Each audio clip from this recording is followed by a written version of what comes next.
ناظرین، آج ہم روزوں کے ایام یعنی روحانی تربیت کا مقدس وقت اس کے بارے میں سیکھیں گے۔ آج کی انجیل ہمیں معافی، رحم اور دل کی نرمی کا گہرا پیغام دیتی ہے۔ یسوع مسیح نے ایک تمثیل کے ذریعے ہمیں یہ سکھایا کہ جس طرح خدا ہمیں ہمارے گناہوں کے باوجود معاف کرتا ہے، اسی طرح ہمیں بھی دوسروں کو دل سے معاف کرنا چاہیے۔ یسوع مسیح کی سب سے بڑی تعلیمات میں سے ایک معاف کرنا ہے۔ خدا ہمیں بار بار معاف کرتا ہے، حالانکہ ہم کمزور ہیں اور غلطیاں کرتے ہیں، پھر بھی خدا ہم پر رحم کرتا ہے۔ اسی لیے ہمیں بھی چاہیے کہ ہم اپنے دشمنوں کو بھی معاف کریں، جو ہمیں تکلیف دیں ان کے لیے بھی دعا کریں۔ یہ سچی مسیحی زندگی کی پہچان ہے۔ روزوں کے ایام کا اصل مقصد، اکثر لوگ سمجھتے ہیں کہ روزہ صرف کم کھانے پینے یا کچھ ظاہری عبادات کا نام ہے، لیکن حقیقت میں ایسا نہیں ہے۔ روزے کے ایام ایک روحانی تربیت کا وقت ہے۔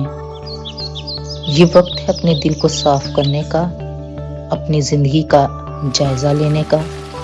ہمیں خود سے سوال کرنا چاہیے، کیا میں واقعی خدا کی مرضی کے مطابق زندگی گزار رہا ہوں؟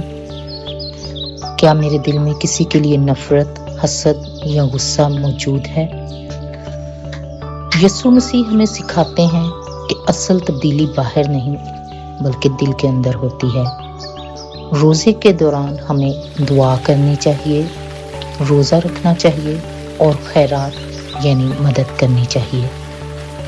یہ تینوں چیزیں مل کر ہمیں بدلتی ہیں۔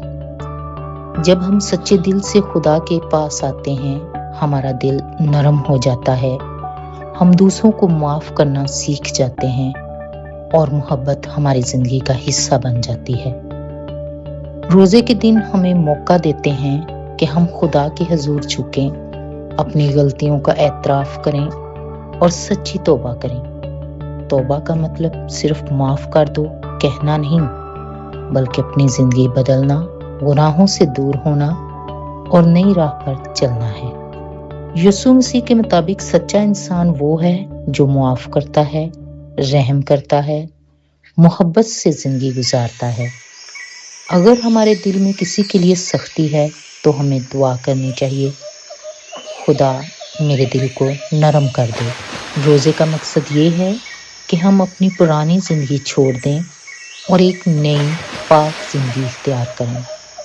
یہی سفر ہمیں تیار کرتا ہے عید قیامت کی خوشی کے لیے، تاکہ جب ہم یہ مقدس دن منائیں، ہماری خوشی صرف ظاہری نہ ہو بلکہ دل سے ہو، ایمان سے ہو اور سچی ہو۔